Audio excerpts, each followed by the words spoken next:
ನಮಸ್ಕಾರ ಎಲ್ಲರಿಗೂ. ಈ ದಿನ ಒಂದು ಸಣ್ಣದಾಗಿ ಫಂಕ್ಷನ್ಗೆ ಹೊರಟಿದ್ದೀವಿ. ಎಲ್ಲರೂ ಒಂದೊಂದು ಅಡುಗೆ ಮಾಡಿಕೊಂಡು ಹೋಗಿ ಅವ್ರ ಮನೆಗೆ ಹೋಗಿ ಊಟ ಮಾಡಿಸ್ಕೋಬೇಕು ಅಂತಂದೇಳಿ ನನಗೆ ಬದನೆಕಾಯಿ ಎಣ್ಗಾಯಿ ಮಾಡಲಿಕ್ಕೆ ಹೇಳಿದರು. ಅದಕ್ಕೆ ಬದನೆಕಾಯಿ ಚಿಕ್ಕ ಚಿಕ್ಕ ಹೋಗಿ ಆರಿಸ್ಕೊಂಡು ತೊಗೊಂಬಂದಿದ್ದೀನಿ. ನೋಡಿ ಸ್ನೇಹಿತರೆ, ಇದನ್ನೇ ಯಾವ ರೀತಿ ಕಟ್ ಮಾಡಿ ಮಾಡೋದು ತೋರಿಸ್ತೀನಿ ನೋಡಿ. ಬದನೆಕಾಯಿನ ಈ ರೀತಿ 4 ಹೋಳ ಕಟ್ ಮಾಡ್ಕೊಂಡಿದ್ದೀನಿ. ಈಗ ನಾನು ಇದಕ್ಕೆ ಅಕ್ಕಿ ಹಿಟ್ಟು ಹಾಕ್ತೀನಿ. ಅಕ್ಕಿ ಹಿಟ್ಟು ಹಾಕಿ ತೊಳೆದೆ ಅಂದರೆ ನೀಟಾಗಿ ಅದು ವೈಟ್ ಆಗುತ್ತೆ ನೋಡಿ. ಆಗಲೂ ಉಪ್ಪು ಹಾಕಿ ಹೆಚ್ಚಿಟ್ಟಿದ್ದೆ. ಈಗ ಅಕ್ಕಿ ಹಿಟ್ಟು ಹಾಕಿ ವಾಶ್ ಮಾಡ್ಕೊಂಡ್ಬಿಡ್ತೀನಿ. ಇದನ್ನು ಒಂದು ಸ್ವಲ್ಪ ಅಕ್ಕಿ ಹಿಟ್ಟಲ್ಲಿ ಇರಲಿ ಇದು, ಆಮೇಲೆ ನೀಟಾಗಿ ವಾಶ್ ಮಾಡ್ಕೊತೀನಿ ನೋಡಿ. ಅದಕ್ಕೆ ಬೇಕಾಗುವಂಥ ಪದಾರ್ಥಗಳು: ಹಸಿಮೆಣಸಿಕಾಯಿ ತೊಗೊಂಡಿದ್ದೀನಿ, ಸ್ವಲ್ಪ ಹುಣಸೆಹಣ್ಣು, ಬೆಲ್ಲ, 2 ಗಡ್ಡೆ ಬೆಳ್ಳುಳ್ಳಿ ತೊಗೊಂಡಿದ್ದೀನಿ, ಸಾಂಬಾರು ಪುಡಿ ಮನೆಯಲ್ಲೇ ಮಾಡಿದ್ದು, ಅರಿಶಿನ, ಜೀರಿಗೆ, ಸ್ವಲ್ಪ ಶುಂಠಿ ಬೆಣ್ಣೆಯಲ್ಲೇ ಬೆಳೆದಿತ್ತು ಅದನ್ನೇ ಕಟ್ ಮಾಡ್ಕೊಂಬಂದು ಇಟ್ಟಿದ್ದೀನಿ. ಹಾಗೆ ಒಣ ಕೊಬ್ಬರಿ ಹಾಕ್ತಾಯಿದ್ದೀನಿ. ಸ್ವಲ್ಪ ಗುರಾಳ್ ಪುಡಿ ತೊಗೊಂಡಿದ್ದೀನಿ, ಹುಚ್ಚೆಳ್ಳು ಪುಡಿ ಅಂತಿರಲ್ಲ ನೀವು, ಅದು ಸ್ವಲ್ಪ ಹುರಿಗಡಲೆ, ಆಮೇಲೆ 1-2 ಸ್ಪೂನ್ ಆಗೋಷ್ಟು ಬಿಳಿ ಎಳ್ಳು ತೊಗೊಂಡಿದ್ದೀನಿ, ಸ್ವಲ್ಪ ಕರಿಬೇವು, ಕೊತ್ತಂಬರಿ. ಬನ್ನಿ ಇವನ್ನೆಲ್ಲವನ್ನು ನಾನು ಜಾರ್ಗೆ ಹಾಕಿ ರುಬ್ಕೊಂಬಂದುಬಿಡ್ತೀನಿ. ಈಗ ನೋಡಿ, ನಾನು ಎಲ್ಲದನ್ನೂ ಜಾರ್ಗೆ ಹಾಕ್ಕೊತಾ ಇದ್ದೀನಿ. ನಾನೇನೆಲ್ಲ ಪದಾರ್ಥ ತೋರಿಸಿದ್ನೆಲ್ಲ ಕಾಣಿಸ್ತಾ ಇರ್ಬೋದು ವಿಡಿಯೋದಲ್ಲಿ ನಿಮಗೆ.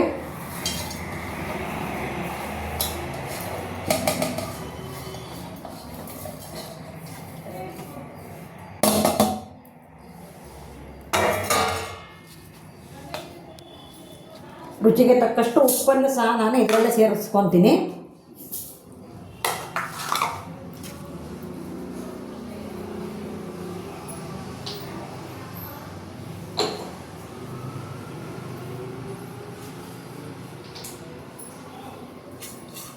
ಈಗೆಲ್ಲವನ್ನು ಹಾಕಿ ನಾನು ರುಬ್ಕೊಂಬಂದ್ಬಿಡ್ತೀನಿ ನೋಡಿ, ತೋರಿಸ್ತೀನಿ ನಿಮಗೆ.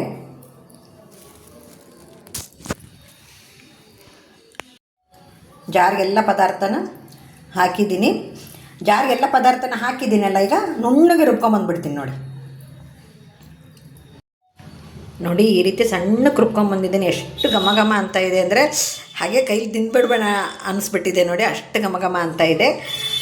ಈಗ ನಾನು ಆ ಬದನೆಕಾಯಿನ ಒಂದು ಕಾಟನ್ ಬಟ್ಟೆ ಮೇಲೆ ಹಾಕಿ ನೀಟಾಗಿ ವಾಶ್ ಮಾಡ್ತೀನಿ ನೋಡಿ. ಅಕ್ಕಿ ಹಿಟ್ಟಿನಲ್ಲಿ ನೀಟಾಗಿ ವಾಶ್ ಮಾಡಿದ್ದೀನಿ ನೋಡಿ. ಎಷ್ಟು ಕಲರ್ ಬಂತಲ್ವ ಬದನೆಕಾಯಿಗೆ.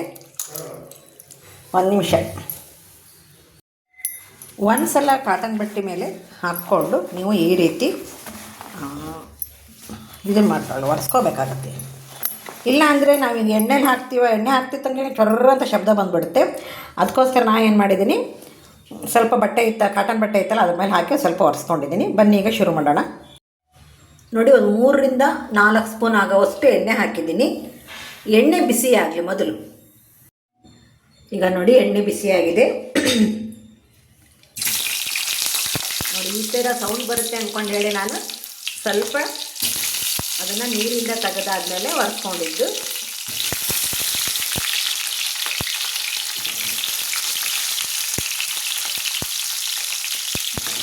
ಈ ದಿನ ನಮ್ಮ ತಮ್ಮನ ಮನೆಗೆ ಎಲ್ಲರೂ ಊಟಕ್ಕೆ ತೊಗೊಂಡು ಹೋಗ್ತಾ ಇದ್ದೀವಿ. ಎಲ್ಲರೂ ಒಂದೊಂದು ಮಾಡ್ಕೊತಾ ಇದ್ದೀವಿ ನೋಡಿ. ಇವನ್ನ ಸ್ವಲ್ಪ ಎಣ್ಣೆಯಲ್ಲೇ ಕೈಯಾಡಬೇಕಾಗುತ್ತೆ ನಾವು. ಈ ರೀತಿ ಎಣ್ಣೆಯಲ್ಲಿ ಹಾಕಾದ್ಮೇಲೆ ಒಂದು ಸ್ವಲ್ಪ ಅದು ಎಣ್ಣೆಯಲ್ಲೇ ಬಾಡಲಿ. ಅದು ಬದನೆಕಾಯಿ ಎಣ್ಣೆಯಲ್ಲಿ ಒಂದು ಸ್ವಲ್ಪ ಬಾಡಲಿ, ಅದು ಚೆನ್ನಾಗಿ ರುಚಿ ಚೆನ್ನಾಗಿ ಕೊಡುತ್ತೆ ಅವಾಗ. ಎಲ್ಲ ಹೋಟ್ಲಲ್ಲೂ ಹಾಗೆ ಉತ್ತರ ಕರ್ನಾಟಕ ಭಾಗದಲ್ಲಿ ಇದೇ ರೀತಿಯೇ ಮಾಡೋದು. ಕೆಲವ್ರು ಏನು ಮಾಡ್ತಾರೆ, ಅದು ನಾವು ರುಬ್ಬಿರ್ತೀವಲ್ಲ ಇದರೊಳಗೆ ತುಂಬ್ತಾರೆ. ತುಂಬ ಅವಶ್ಯಕತೆ ಇಲ್ಲ. ಫಸ್ಟ್ ಇದು ಎಣ್ಣೆಯಲ್ಲೇ ಬೇಯಿ ಆಮೇಲೆ ಇದ್ರ ಮೇಲೆ ಅದನ್ನು ಸುರು ಬಿಡ್ತೀನಿ ನಾನು. ಇದು ನೋಡಿ, ಎಣ್ಣೆ ಈ ಥರ ಹಾಕಿ ಸ್ವಲ್ಪ ಹೊತ್ತು ಬೇಯಲೆ. ಸ್ವಲ್ಪ ನೋಡಿ, ಈ ಬದನೆಕಾಯಿನ ನಾವು ಕೈಯಾಡ್ತಾನೆ ಇರಬೇಕಾಗುತ್ತೆ. ಅದು ಎಣ್ಣೆಯಲ್ಲಿ ಒಂದು ಸ್ವಲ್ಪ ಬೇಯಬೇಕದು, ಆವಾಗಲೇ ರುಚಿ ಆಗೋದು. ಎಣ್ಣೆಗಾಯಿ ಅಂತೀವಲ್ಲ ನಾವು, ಎಣ್ಣೆ ಬಿಡ್ಕೊಳುತ್ತೆ ಅದು ನೋಡಿ. ಎಷ್ಟು ಚೆನ್ನಾಗಿ ಬಣ್ಣ ಕಲರ್ನು ಸಹ ಚೇಂಜ್ ಆಗುತ್ತೆ. ಇದು ತೋರಿಸ್ತೀನಿ ನಾನು ನಿಮಗೆ. ಸ್ವಲ್ಪ ಕೈ ಆಡ್ಕೊತಾನೆ, ಯಾಕಂದರೆ ಒಂದೇ ಕಡೆ ಬಿಟ್ವಿ ಅಂತಂದ್ರೆ ಒಂದೇ ಕಡೆ ಕಲರ್ ಅದು ಚೇಂಜ್ ಆಗುತ್ತೆ, ಬಟ್ ಮೇಲ್ಗಡೆ ಚೇಂಜ್ ಆಗಲ್ಲ. ಅದಕ್ಕೋಸ್ಕರ ನೀವು ಕೈ ಆಡ್ಕೊತಾನೆ ಇರಬೇಕು.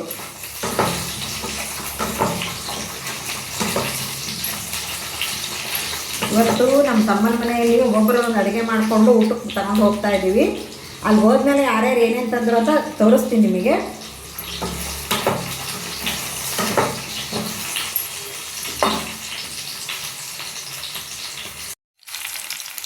ನೋಡಿ ಈ ರೀತಿ ಕಲರ್ ಚೇಂಜ್ ಆಗಬೇಕು. ಕಲರ್ ಚೇಂಜ್ ಆದಮೇಲೆ ನಾನು ನೋಡಿ ಎಷ್ಟು ಚೆನ್ನಾಗಿ ಕಲರ್ ಚೇಂಜ್ ಆಗಿದೆ ಅಂತ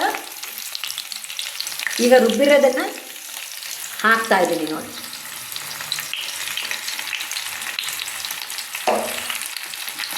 ಹಾಕಿ ಒಂದು ಸಲ ಕೈ ಆಡಿ ಆಮೇಲೆ ಜಾರ್ ತೊಳೆದನ್ನ ಹಾಕ್ತೀನಿ ನಾನು.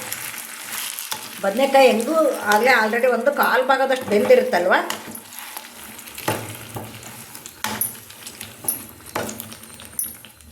ಈಗ ನಾನು ಜಾರ್ ತೊಳೆದು ಹಾಕ್ಬಿಡ್ತೀನಿ ನೋಡಿ. ಈ ರೀತಿ ಬದನೆಕಾಯಿ ಸ್ವಲ್ಪ ಮುಳುಗೋ ತನಕ ನಾನು ನೀರು ಹಾಕಿದ್ದೀನಿ. ಮೇಲೊಂದು ಮುಚ್ತೀನಿ, ಮುಚ್ಚೋದಂದ್ರೆ ಪೂರ್ತಿ ಎಲ್ಲ, ಯಾಕಂದರೆ ರಸ ಎಲ್ಲ ಅದಕ್ಕೆ ಹತ್ಕೊಂಡ್ಬಿಡುತ್ತೆ. ಈಗ ಅದು ಸ್ವಲ್ಪ ಮೇಲೆ ಮುಚ್ಚಿ ಸಣ್ಣ ಉರಿಯಲ್ಲಿ ನಿಧಾನಕ್ಕೆ ಬೇಯಲಿ. ನೋಡಿ ಯಾವ ರೀತಿ ಪಳಪಳ ಅಂತ ಕುದೀತಾ ಇದೆ. ನಮ್ಗೆ ಎಷ್ಟು ರಸ ಬೇಕು ಅನ್ನೋದನ್ನು ನೋಡಿಕೊಂಡು ಅದನ್ನು ಬದನೆಕಾಯಿ ಬೇಯಲೆವು. ಬದನೆಕಾಯಿ ಬೆಂದಾದಮೇಲೆ ಆಫ್ ಮಾಡೋಣಂತೆ. ಈಗ ರಸ ತುಂಬ ಇದೆ ಅಲ್ವಾ, ಅದಕ್ಕೆ ಬದನೆಕಾಯಿ ಇನ್ನೂ ಸ್ವಲ್ಪ ಹಣ್ಣಾಗಿ ಬೇಯಬೇಕದು, ಚೆನ್ನಾಗಿರುತ್ತೆ ರಸದ ಜೊತೆಗೆ.